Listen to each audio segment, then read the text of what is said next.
You are now listening to Contractor Talk with Richie Kidwell, the voice for the people. Join Richie alongside co-host property damage attorney Hans Cannon as they bring light to the taboo world of big insurance companies, exposing their tactics and fighting for justice. Hear stories from contractors across the state. Contractor Talk, here to protect homeowners and uncover the truth. All right, welcome to the show. Contractor Talk with Richie Kidwell every Monday night right here on this fine radio dial, 94.9 FM, 950 on the AM dial. The Answer. We're here broadcasting in Central Florida, and we're also a podcast. So if you listen to us on podcasts and you're interested in checking us out, if you're in Central Florida, or I believe you can go online. I'm sure there's a website around here somewhere. In the day and age of Googling everything, The Answer 94.9 FM, you'll find a way to listen to us anywhere if you're just hanging around Monday night, 7 p.m. to 8 p.m. And then if you're already a streamer, then you're listening to us on Spotify, iTunes, anywhere you like to stream. If you're a YouTuber, you already liked and subscribe us there. So check us out there. We also record it. So many different ways to check out our show. We are supported by the Restoration Association of Florida, raflorida.org. It's where contractors come in and sponsor membership within the state of Florida to not only provide information to each other, but to be a part of a network and a group that helps homeowners, helps folks get put back to what they call a pre-loss condition. Many of these folks are restoration contractors, so just like the Serpros of the world, like it never happened. And so now we've kind of expanded our listenership to homeowners who are listening to this radio station. We talk about what industry standard is these days, and that is when we have, it's because we've had other folks in here like drywall guys, electricians, flooring folks, like just general contractors to roofers, and also public adjusters all work in this industry.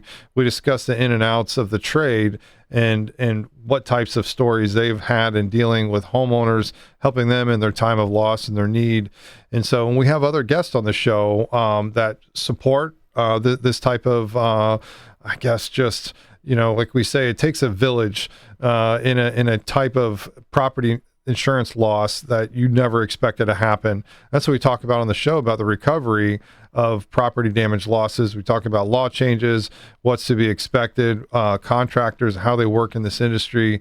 And again, the folks that support this industry could be any of those folks that I discussed, whether it be the contractor, the first person you see after a loss, and you're getting a bid from them, and they're helping you make decisions based off of what they're able to do for you up to a certain point. Many people aren't saving up for that time of loss.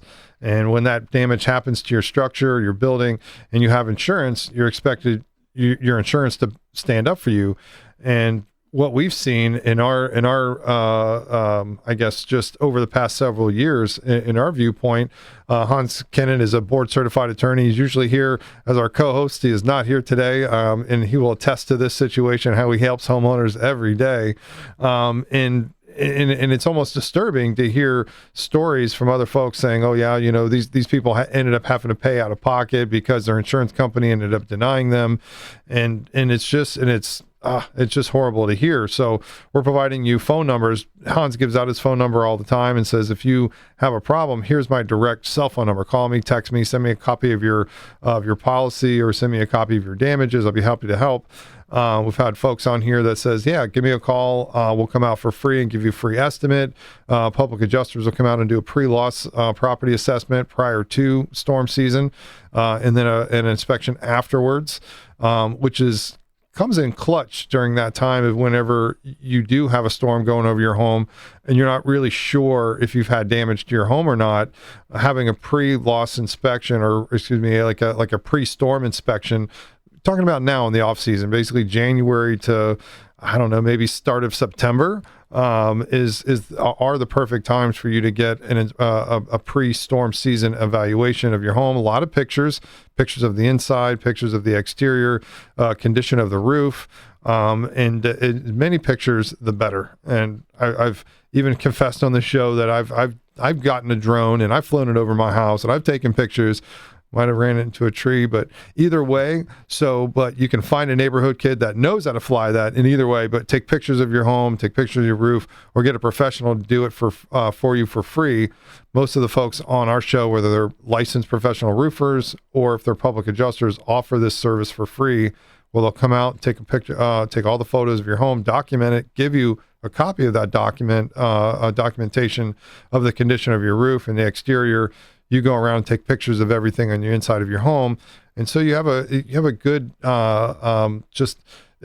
you just know what you have prior to the storm, and so you know what you're looking at after a storm occurs, and that's very important for you, because many people just kind of go to a blank and say, well, I don't recall, especially if they've had a fire and majority of their things are lost. They forget many things like, oh, did I have silverware or not? Did I have, certain other things that we don't think about a lot that are in your home that we don't realize. So bringing in a professional, giving you those phone numbers, those contacts of those folks here is what you'll gain from listening to the show and listening to previous shows. So again, check us out on Spotify, iTunes, or on YouTube. You can check out previous shows that we've had here, excuse me, and the different professions in which they live in. And so today is a great show for you. We usually talk about law stuff here with, I almost thought of like the Law and Order, like that, dun, dun, dun. But with Hans and I. And so today, to no surprises, we're going to talk more about that, which is a great, how we want to say, like, just great piece of information that a lot of our folks that are listening to us today would take into consideration, especially with Boltz Legal. You guys offer many different types of, I want to say, interaction in the legal system and not just property. We talk about property here, but at Boltz Legal, you guys handle many different shades of the law. So what's going on, Bobby? How are you doing today? Hey, good to see you. Thanks for having me on. Yeah, absolutely. Yeah. Absolutely. We've had Brooke on here with Brooke Boltz with Boltz Legal. I think maybe 2 times in the past on the show. She's great. Love to have her on here, and it's always great to hear about what you have going on. Love your guys' social media. It never disappoints. And so love to have you here on the show to talk about your law firm and what you guys do.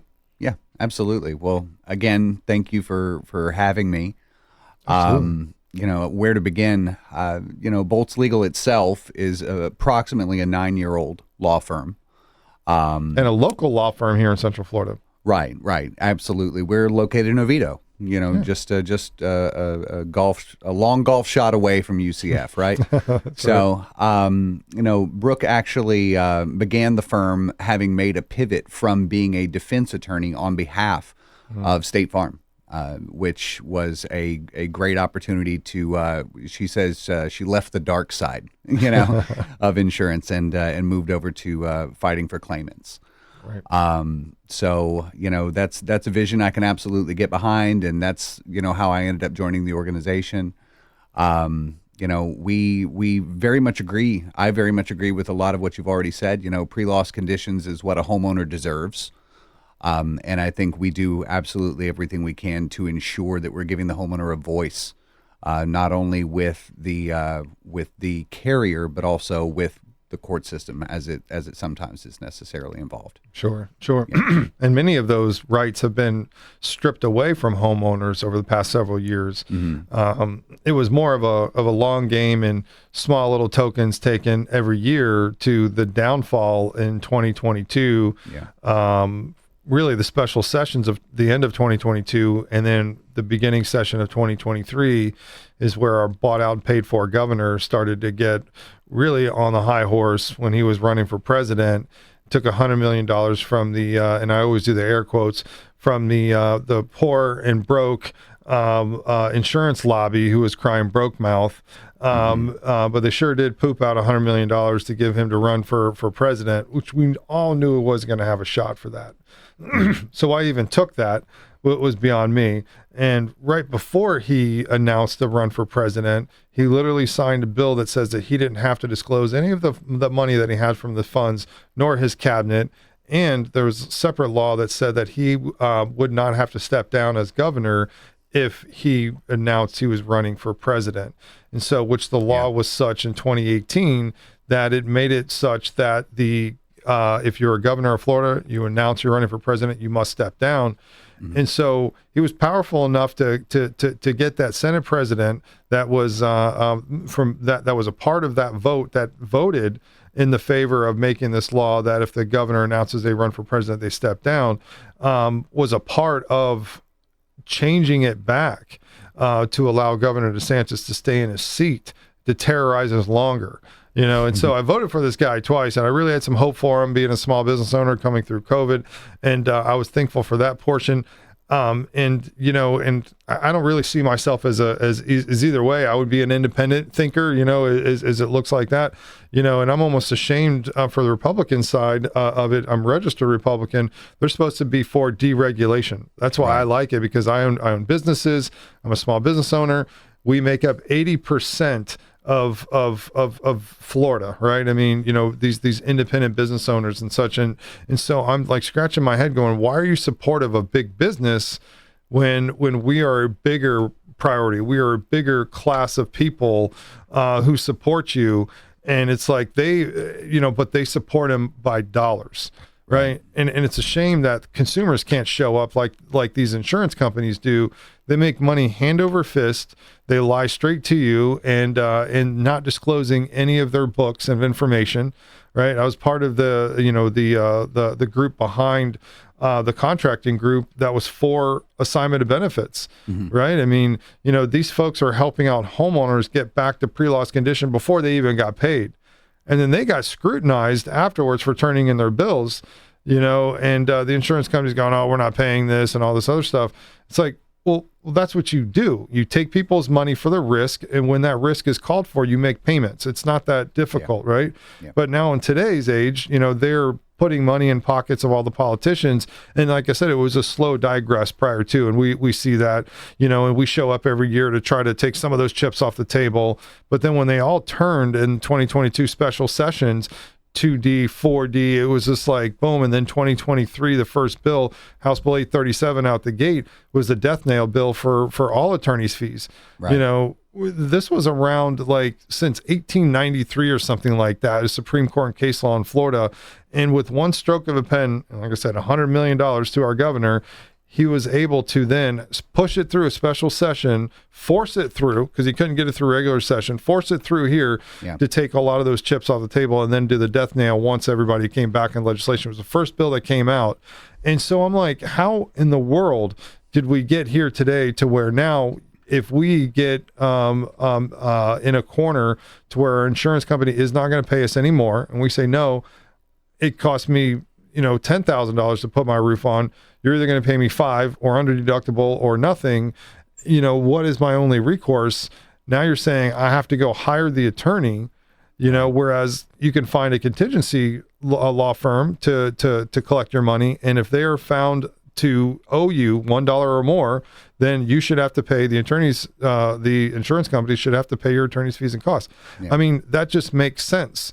And so when the AOB guys, all the contractors came together, and even through Senate Bill 76 and subsequent bills after that from 2021 to 2022, they were supposed to come up, the insurance companies were supposed to disclose all of this information, all of their costs, give me a cost analysis on how these AOB contractors are causing it to go up. I used to call it the Boogeyman. Every year, the insurance companies have a different Boogeyman, Yeah.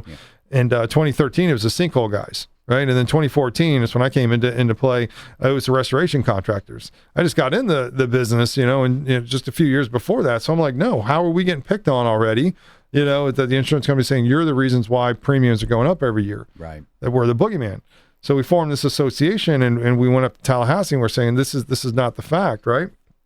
And we held them off all the way to 2019 until House Bill 7065 came about, and that was the AOB law, right? It was like setting in boundaries of what an assignment benefit is, how to work within it, certain maximums, $3,000 for the first 3 days, and then such. And so all these protections were set in, and then they're like, well, all right, well, that's still a problem. So, but now it's roofers, now it's attorneys, and now it's this, and now it's that. It's everybody except for their excessive spending. Right. Look at Avatar, who went out of business, right?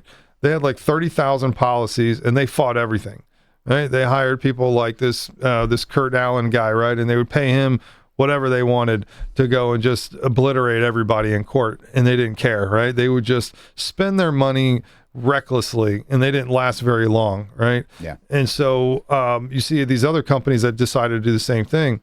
But then you see other articles come out in the Miami Herald to show that how now today, after these laws have went through, insurance companies have been caught red-handed overpaying their subsidiaries to the tune of billions of dollars to their subsidiaries, meaning like this insurance company only can make 4.5% profit, so that's how they're raising their rates. But they would overpay those subsidiaries. They would have a company that doesn't have to report any revenues or anything like that, a private company that does their HR, let's say. So they overpay them to pay their payroll. And then they would have a separate executive company to go do other trades for them, right? I mean, so they would overpay that company. They would have service companies. They would have phone answering companies, all these different companies that they would overpay so that they could show a negative and say, well, we need to raise our rates. So they go to Office of No Regulation in the state of Florida and submit for this increase.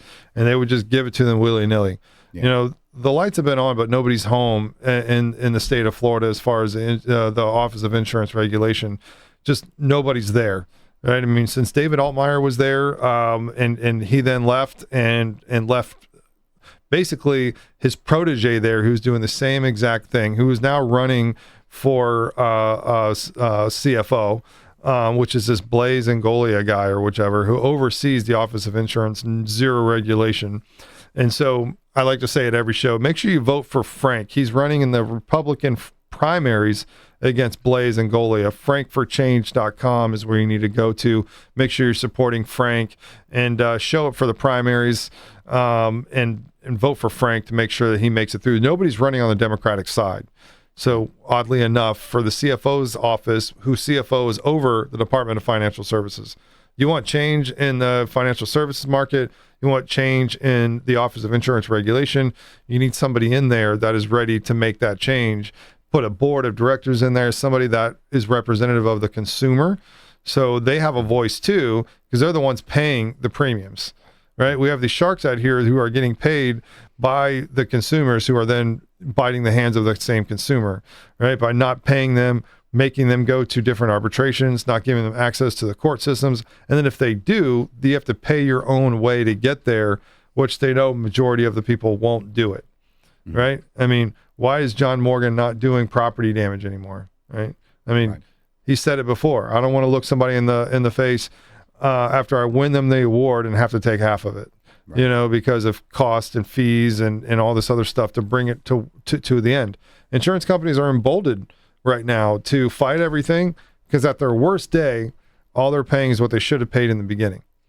And that's because the 2022 changes, the 2023 changes. And so that just took away attorney's fees, and not just for property. I mean, we were not the boogeyman, right? They weren't the reasons why. They're still profiting like crazy. When you see the CEOs of every single top 10 company making a minimum of $25 million a year, and they're Florida-based companies. That doesn't tell me they're in financial crisis. When their CEO is getting paid that much, when you see Slide's CEO and the COO, which is the wife of Bruce Lucas, again, no shade at all. Maybe a little bit envious. I actually like the guy, but together they're making $50 million a year.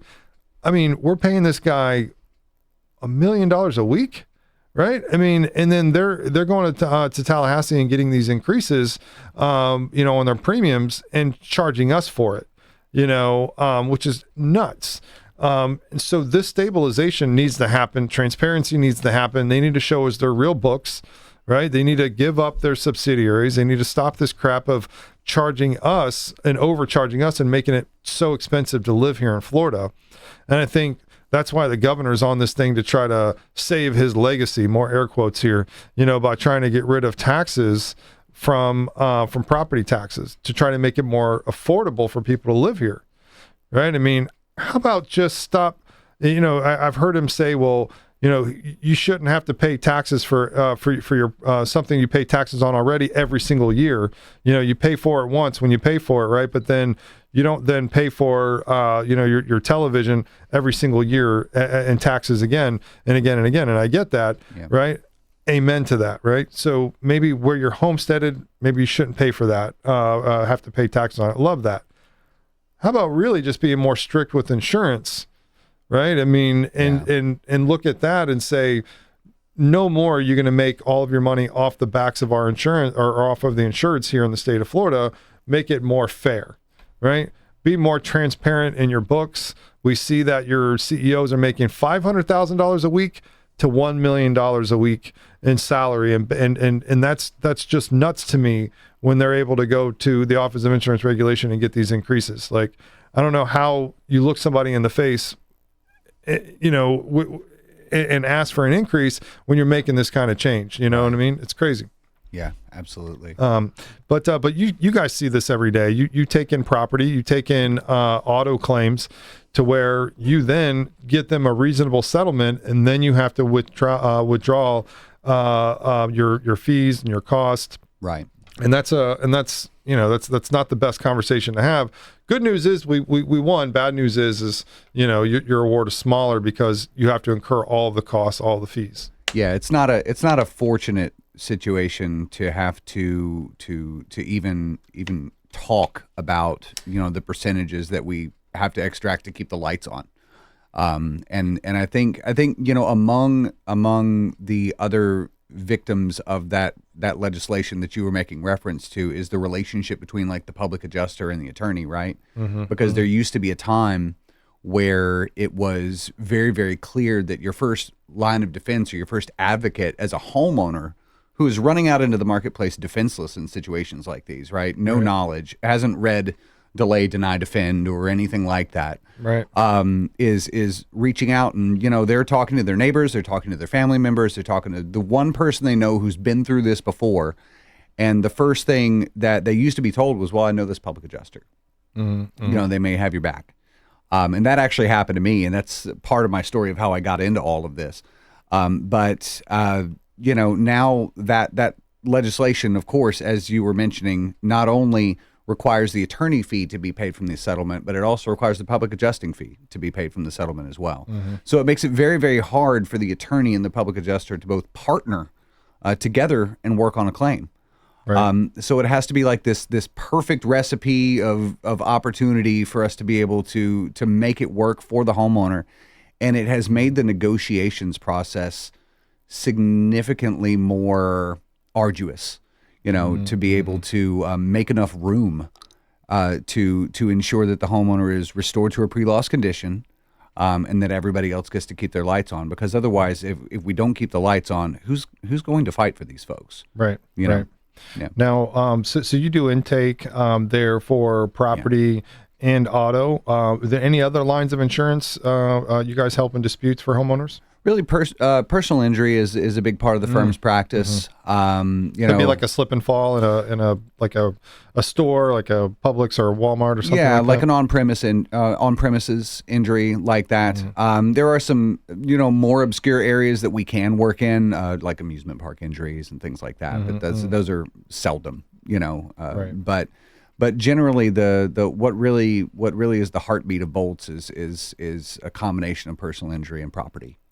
Right. Nice. And then, so how do they get a hold of you if they want to get set up with a consultation at your firm?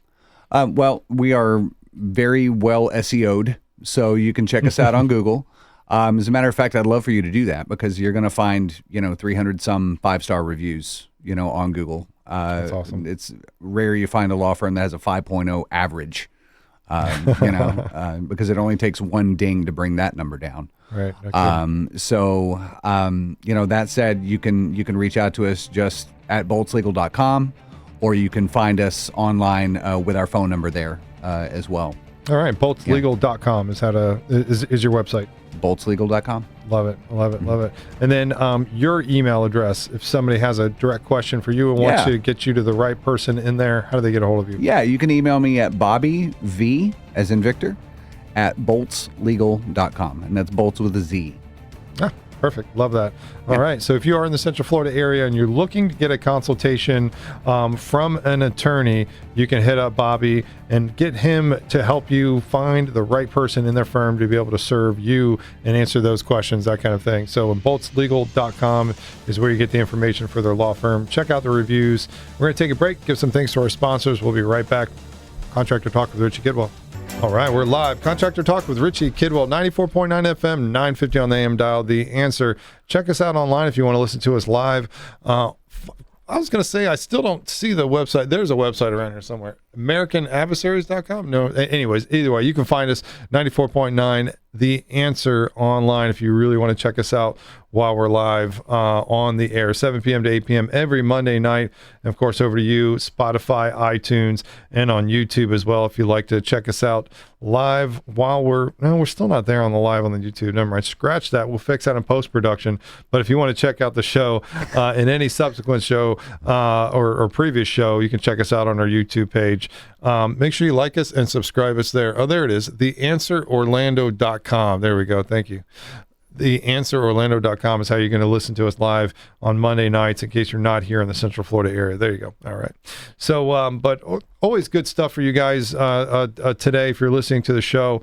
Just catching up with Boltz Legal here. We've had Brooke on the show before, and now we have Bobby. Bobby has joined them, I guess, just right around Hurricane Ian time, and you're doing some marketing with them, making sure they are well seen and heard in the Central Florida area and throughout the state of Florida, as you guys help folks anywhere in the state of Florida in these types of incidences.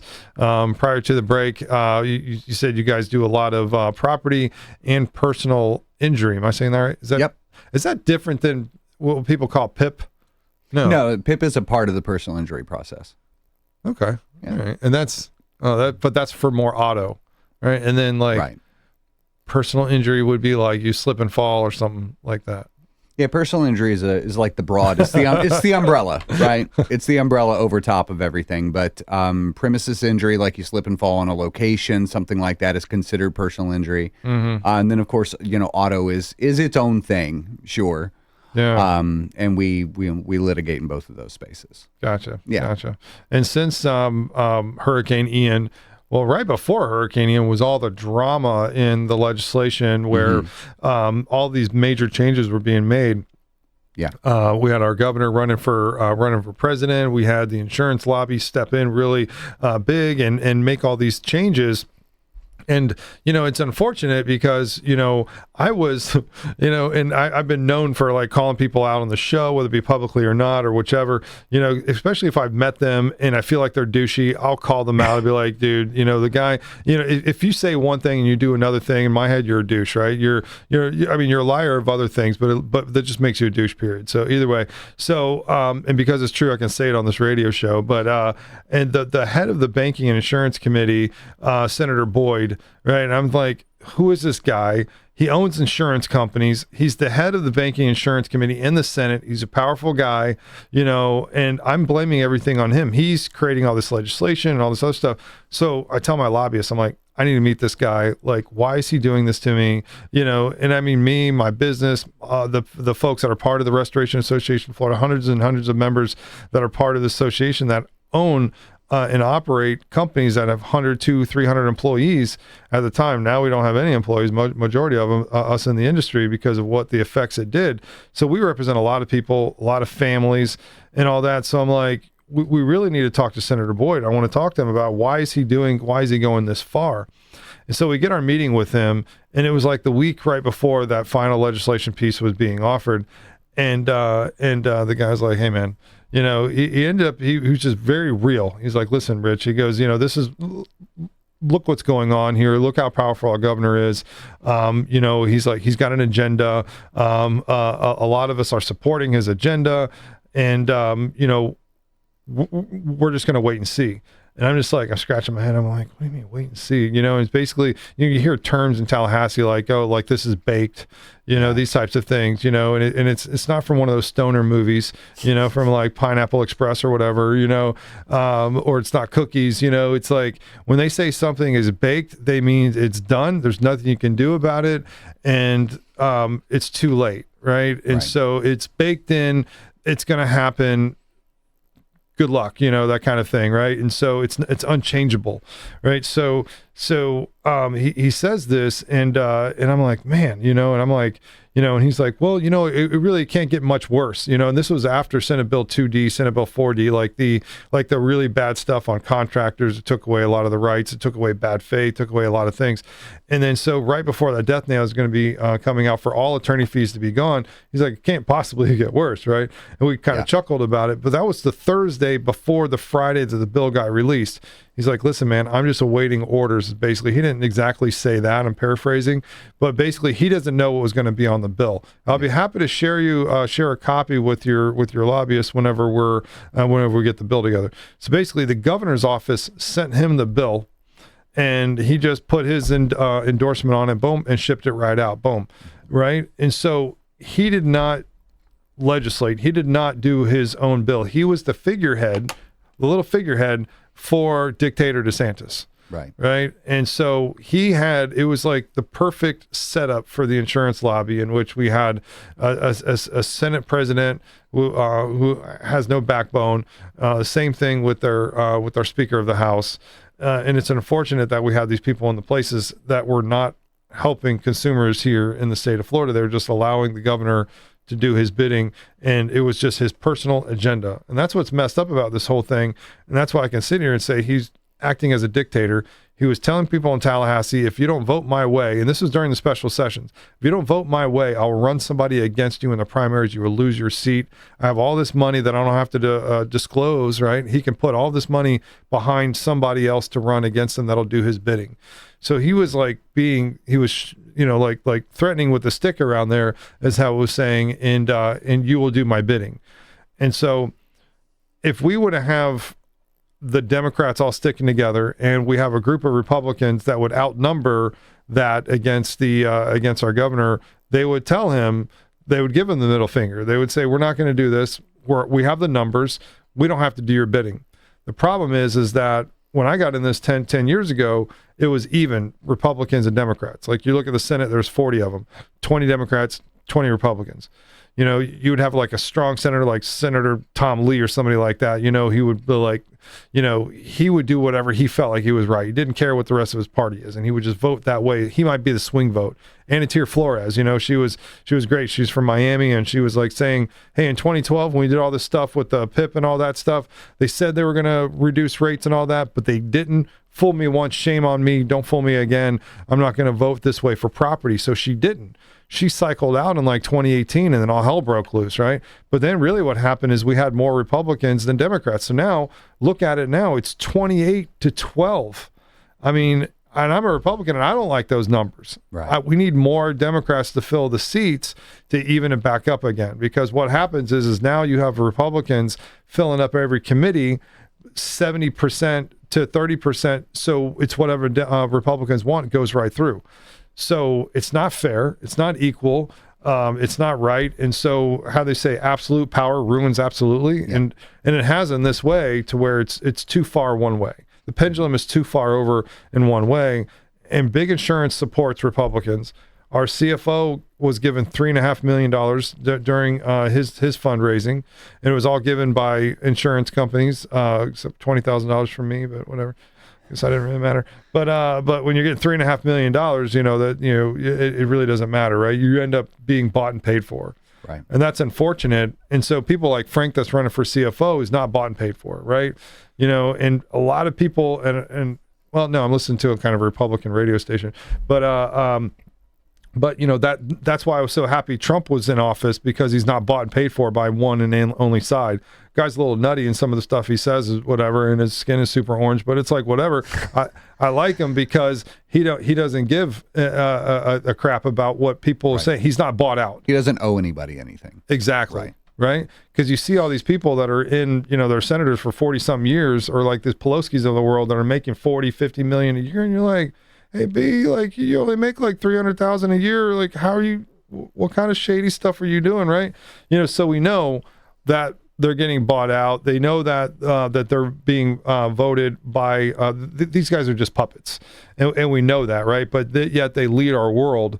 And then you have a mix-up like Trump coming in, and it just pisses everybody off because they can't control the guy, right? I mean, the powers that be, the people that actually run the world, can't control him, right? And that's why I'm laughing, going, ha ha, to the Bills or to the Soros of the world, right? That are controlling the media and kind of control everything, right? And how we think and act and treat each other, and how businesses, and let's get rid of cash, and let's control everybody. Let's put us all in a society like Canada. Let's all make a socialistic society, right? I mean, and so I'm not for that. I'm definitely for independence. Going back to homeowner protection is how I feel passionate about in all that, because I feel attacked. Right. I mean, I feel attacked by big business trying to take advantage of everybody. I'm a policyholder. I see my policy premiums going up and my policy coverage eroding. Yeah. We talked a little bit offline about the binding arbitration stuff. People think, they're saving a little bit of money, and to find out that if they have a dispute against their insurance company, now they're stuck in arbitration. And they have to pay their own arbiter to get them to where they need to. And even then, it's going to be not worth the squeeze. And the insurance companies know that.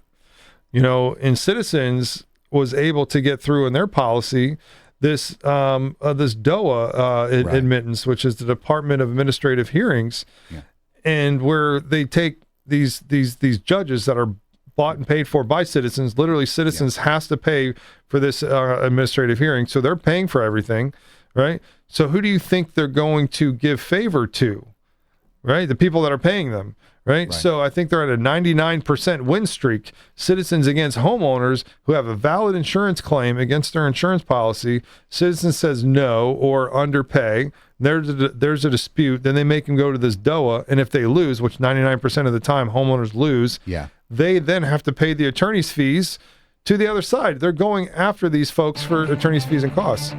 It's just nuts how we're seeing this turn out, and it's a dumpster fire here in the state of Florida.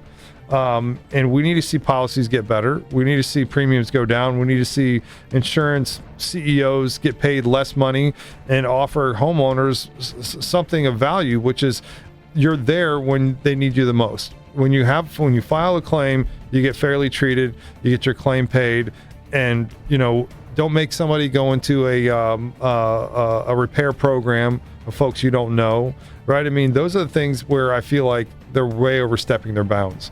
And so I step off this high horse now to be able to take a quick break, give some thanks to our sponsors, and we'll come back with Boltz Legal. We'll talk more about how you can talk to them, boltzlegal.com. We'll be right back after this break. All right, we're back for our final segment here on Contractor Talk with Richie Kidwell. And if you're listening to us on Spotify or iTunes, it's got to be a pain in the butt to hear us recast again after the break, so I'll make it a lot quicker.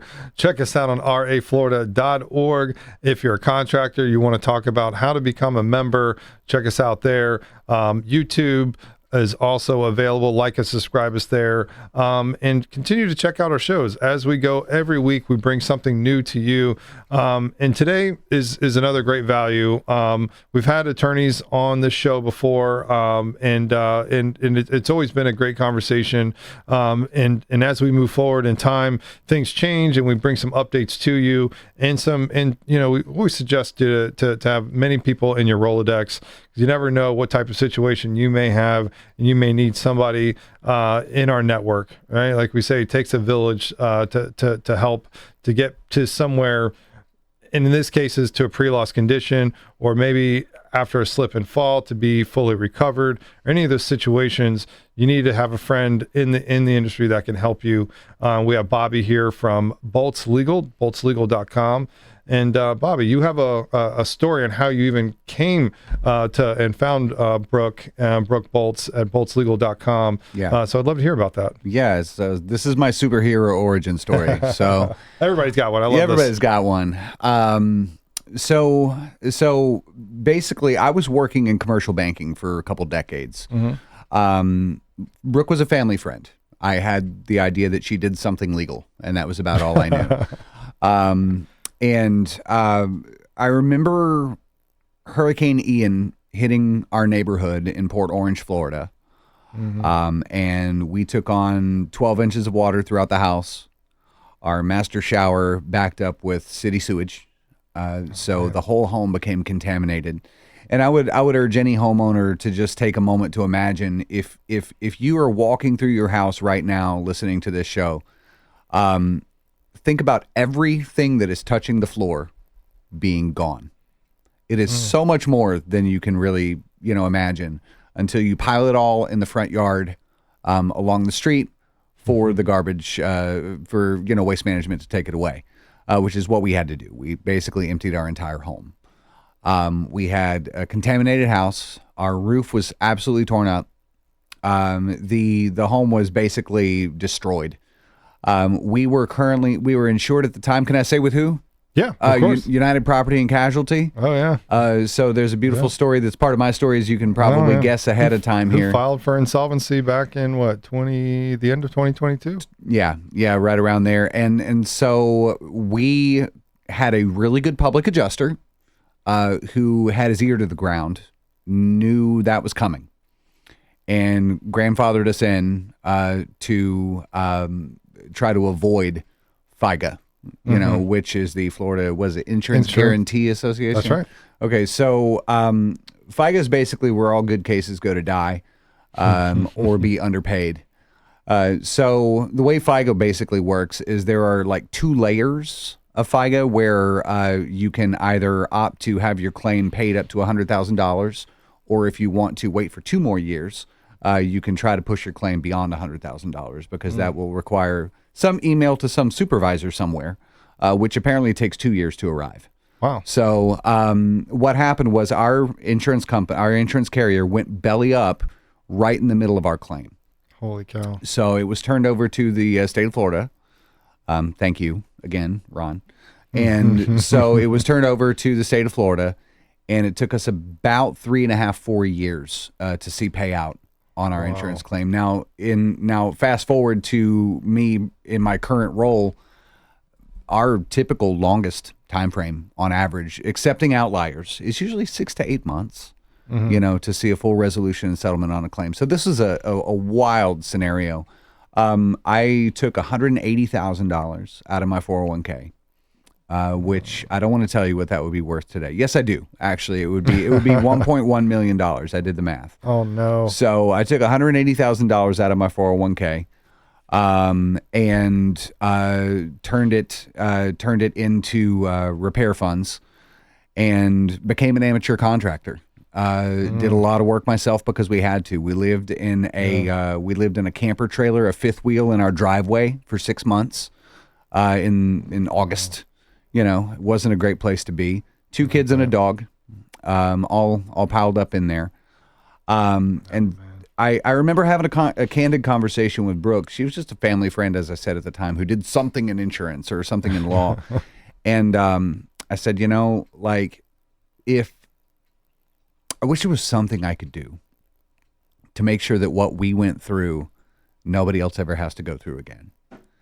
And I remember getting a phone call the very next day, and she said, I've been thinking about that. And do you want a job? And so we figured we could bottle my passion up and actually use it in the marketplace. And it has gone really, really, really, really well. Yeah. So I work now with homeowners every single day who are in situations that are honestly nowhere near as dire as what my family went through most of the time. But I attack everything as though it was an emergency. My day-to-day is dealing with somebody in a crisis situation a lot of the time. Yeah, and you being through it yourself can understand that the frustration that it goes through to, not only hear that there's going to be a big delay on the payment. They understand now you have damages, but now there's a 6 month or a 1 year stay, and then it goes to FIGA. And then it gets shuffled in with all the other claims, which was about when UPC went out of business in the state of Florida, they had 91,000 policies. Those 91,000 policies went over to our boy, Bruce Lucas, the guy who screwed up Enron over in Texas, and then moved over here, started then Heritage, parachuted out after 8 years, got $80 million from them, and then started Slide, and then him and his wife making $50 million a year again. I'm just a little jealous. There's a reason it's called Slide, right? I think. Yeah, he's sliding. But he has some really good, he's dialed into the state of Florida where they gave him this gift of 91,000 policies, prepaid, by the way. Right. So I think it was like $350-something million he got, plus these 91,000 policies. And then he gets all the claims go over to FIGA. So he gets all of the cream, and all the crap goes over to FIGA. It gets shuffled into there. So anytime you renew your insurance, you're going to look at the bottom right, you'll see FIGA, FIGA, and you'll see amount. It used to be like $5, a policy renewal. Now it's like $50, because the FIGA has taken on so much of this insolvency action that they took over for FedNat. And should they be able to do that, being that they have Mangrove? It's like, can they do that? I don't know, but they did. Southern Fidelity, Capital Preferred, Avatar. It's like these companies that should not have been in business to begin with, right? Yeah. With Florida having such a small threshold, you only have to have $15 million. It's like $10 million in assets, $5 million in cash to start an insurance company in the state of Florida, which most insurance companies are taking stuff from Citizens. Right. So how did Citizens become the broker of the state of Florida? 10 years ago, 5 years ago, even, they were the insurer of last resort. Right. Like, you had to have 3 strikes to get Citizens. It's like one person won't take it. Oh, they won't write you. Okay, this one won't take it. You had to get 3 strikes before you can then qualify for Citizens. And now they're just giving it out like left and right. Like, here you go, here you go, here you go, here you go. And then they're just reselling it out the back door, what they call takeout policies, to new insurance companies. New insurance companies start, right? And then they take these takeout policies from Citizens, which Citizens used to have 1.4 million policies. There's only 6.5 million policies, HO3 policies, in the state of Florida, right? 22.5, 23 million people that live here, but then others are apartments, condos, DP3 policies, rental properties, whatever it is, right? But then you have single family residential homes that have mortgages. Those are the ones you have to have insurance on. 6.5 million policies of them. That was 1.4 million policies Citizens had at its height, and that was just last year. They went through a big depopulation, and now they're down to about 300,000 policies. So you got all these pop-up insurance companies taking on this crap, and these are bad policies. You're talking about, you're only giving somebody $10,000 to use unless they use the carrier's preferred pretender. Right. At what point do they make all the calls, to say, oh, I see your claim, we're going to fix your claim. They're the judge, the attorney, the executioner, they're everything all in one. It doesn't make a lot of sense. Why anybody would take that policy and say, oh, I'm cool with $10,000 worth of coverage. And then, but if I have a loss that supersedes that, then I want it covered. I have to let you do it with people that I won't trust in my home, don't have any reviews online. I want somebody working my home that I choose. Yeah. Right. It's in the Homeowner Bill of Rights, who is overlooked all the time. It says I get the right to choose my own contractor. Right. It's in our Florida statute, and why that's always ignored is beyond me. But it is there. I encourage you to look at it. It's the Homeowner Bill of Rights on our Florida statutes, and it says what rights the homeowner gets. Right. You get the right. You used to have the right to access to courts. Right. But in some policies, you can allow for, with the discount, to elect to get binding arbitration. Or in Citizens policies, they make you go to this DOAH, this Department of Administrative Hearings, in which they're at 99% win ratio. So I'm not seeing that there's actually coverage, right? I mean, you're not in good hands. They're not a good neighbor, and they spend way too much money on commercials and not enough on claim payouts, enough to make you guys busy, even off season, outside of storm season. And that's unfortunate because they're treating claimants like right off the bat, like fraudulent, or like, we're not going to pay you because we're emboldened not to. We make more money by not paying claims than we do by paying claims. And that's unfortunate because, again, that's why the state of Florida put in a maximum. You're only allowed to have 4.5% profit because they're making you pay claims. You have this risk, a claim is made, you pay these out, but instead they're offsetting the books. It's a show game now, yeah. Yeah, they're offsetting their books by overpaying their subsidiaries, overpaying their executives, and what's left is like, oh, okay, we have just enough to pay this much claim, and that's it. And everybody else, you can just, stick it, and I'll see you in court. And they'd rather pay their attorneys to defend rather than pay valid claims. And that's just horrible. But at least you're able to now be in this position to help folks out. You're talking to them, saying, "Hey, I've been through this myself, but it will be resolved, and maybe this is how you do it." And I'm sure you guys have a network of folks as well too, that can assist to them in their time of losses as well. You were able to have a fifth wheel out there. That's nice. Yeah. I've heard of other folks, like we've had like Black Diamond Housing on here, that they supply these housing and they build the insurance. And some folks like public adjusters would have other recommendations for other companies that would give that type of assistance. Right. And the ALE that's offered by an insurance carrier, in the situation where you have to get additional living, is a joke. It lasts significantly less than what you really need. And again, just like you were saying before, what are you paying for? Are you actually getting coverage? Right. Because that's supposed to be the product or service that's being exchanged. Right. Yeah. My advice is, especially before, as we're going to hurricane season in September, is to make sure you look at your policy now. Do you guys do a free review? We can. You can. Yeah. That's awesome. And again, it's Bobby V at boltzlegal.com, and Boltz is with the Z. Yep. Legal.com. And so send him a policy of your insurance. Is this the one that I want going into storm season? But again, it's always important to have a pre-loss inspection done, and that's really just you taking a lot of pictures. Get a professional to take a look at your outside of your home. Be prepared for insurance, to have the right insurance before you go into storm season. And check them out, boltzlegal.com. Check out the reviews. And Bobby, thanks so much for being on the show tonight. Oh, my pleasure. Thanks, Richie. All right, talk to you guys next week. See you.